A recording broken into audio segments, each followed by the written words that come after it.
Welcome to the Line Opinion Panel. The Women's March on Washington drew hundreds of thousands of people, and the turnout at rallies here in New Mexico were larger than some expected. Now, will these rallies and marches have a long-term impact on public policy or the priorities of the new Trump administration?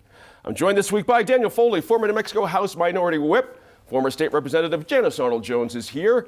Laura Sanchez-Rivey, she's an attorney at Cuddy & McCarthy, LLP. And Marcia Garcia, she's back from Strategies 360. Marcia, you attended the rally here in Albuquerque. There's the now, I'm going to call it an infamous picture taken from the city-county building down below on Civic Plaza. New Mexico showed up.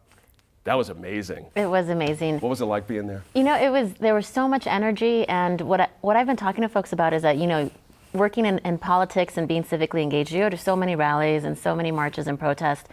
And this was such a different type of energy. People were happy, people were excited, and, you know, things obviously didn't go our way on election day, but I think this is a great time for people to come together and to start saying, you know, all of these things matter, all of these things intersect, you know, the economy, immigration, human rights, education, those are all issues that matter to women. So it's not just talking about women's rights, this is talking about everything that affects our community, that affects our families. And it was such a great day to see so many people there, so many children, and a lot of men too. I mean, it was just a wonderful, wonderful day. Good deal. Janice Arnold-Jones, what did you make of the whole situation? Well, first off, I didn't get to attend, and a shout out to Ronnie Padrell, absolutely outstanding basketball player from Albuquerque High School. His funeral was that day. Right. And so, looking at the organization, you cannot fault this group for the level and degree of organization. The fact that this apparently took place from November 9th forward is a monumental task. So kudos on them. If I were to state the purpose, beyond we don't like Trump and we're mad, the purpose was muddled. However, many of my friends went, and the good feelings that came out of that event, you know, there is something about that camaraderie.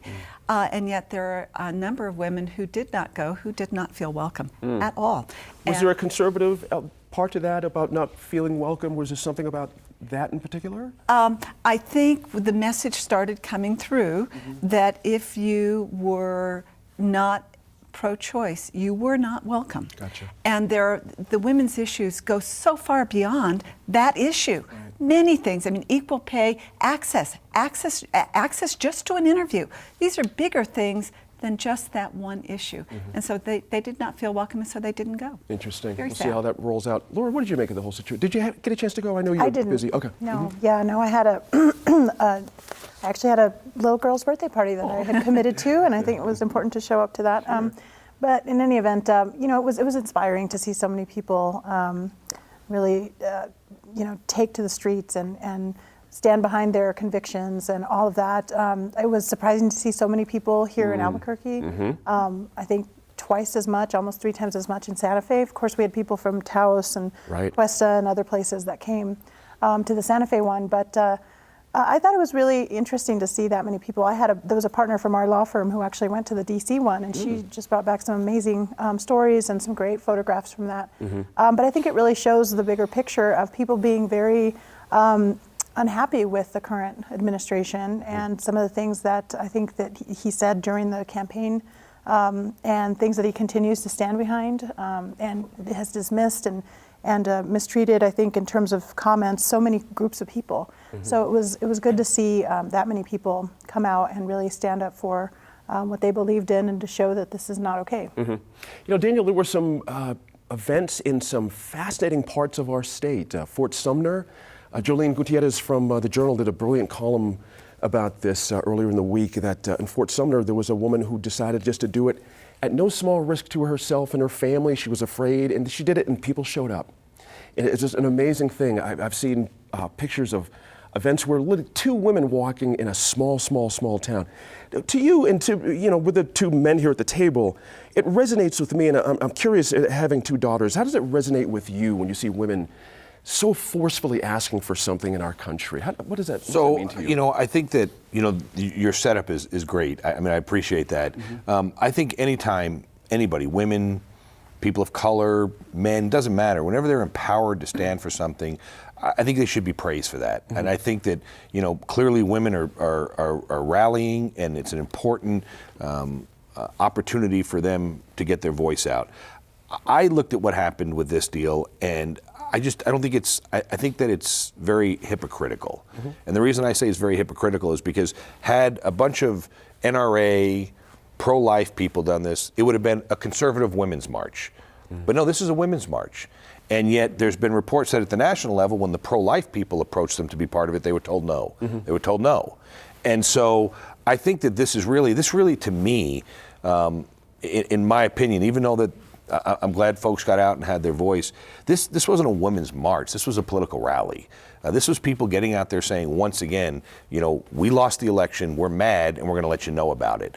And I just think it's time. I think this type of stuff is when people scratch their head and say, how did Donald Trump win? Why did Donald Trump win? This is why. When the media comes out and says, we have this huge women's march about women's rights, when the reality is it's really a political agenda with a political organization with a political slant. Does that lessen it, though, if it's a political? I think it lessens it when you allow it to be lessened. Here's what I mean. If you get out and say, listen, we are a progressive, liberal group of people with a political philosophy of what we're doing, and we don't want to hear the other side, I think people, okay, I'm for that. When you try to brand yourself, in my opinion, and mislead people and say, we're all welcoming, all encompassing, we're all about women in general, these same folks, here's the deal, Gene, these very same folks that are up in arms about the comments about Donald Trump, where were they when the comments were being made about Sarah Palin?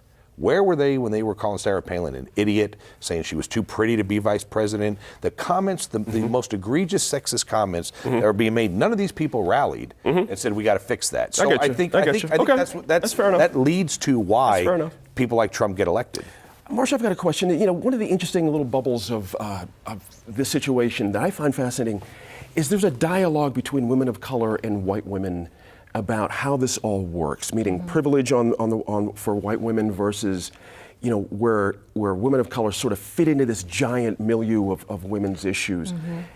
Healthy conversation in your view? Because some of it can be pretty tough sometimes when I'm reading it. I think it's not only is a healthy conversation, it's a needed conversation. Okay. And it is uncomfortable sometimes because often people like the status quo. And people don't want to think, oh, we as women are ostracizing other women. Well, it's happening and it's real. One of the great things about Albuquerque's rally was that there was a lot of women of color in the forefront. There was most of the speakers were women of color. So that was a wonderful thing to see. But it's still happening. I'm part of a lot of groups, and you do see that most of the spokespeople are white women. And there's nothing wrong with that. But at the same time, when we're talking about access, when we're talking about equal representation, which is a lot of what you're talking about, Dan, we need to ensure that the people in the community are representing themselves, right? So if if we have certain areas of New Mexico, certain areas of Texas, California, New York, where there's predominantly Hispanic people, it should be women of color in the forefront. They should be empowered enough to be able to talk about themselves, their families, and their communities because it's theirs. Right. So I think that this has been a long time coming.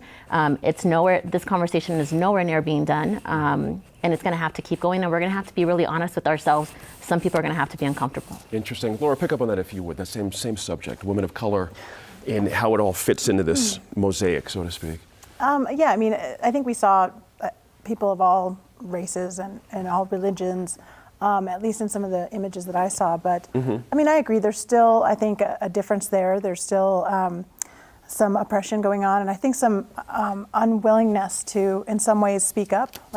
Just in my own, in my own profession, my own life, there's times when, I'd rather sit back and listen, whereas there's just culturally a tendency for others to speak up right away. Gotcha. And I think there's some cultural issues there, Native American cultural issues, where being the first one to speak is not always, what the first impulse is. And so I think that, people need to recognize that there's different modes of communication.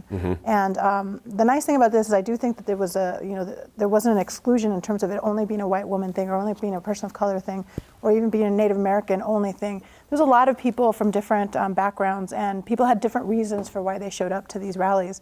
And I think all of them were valid. Well, those hats are going to be great keepsakes 20 years from now. People are going to look back. You know what I mean? That's going to be an interesting thing to give to your daughter, your granddaughter. That's kind of cool. We'll have to end it right there.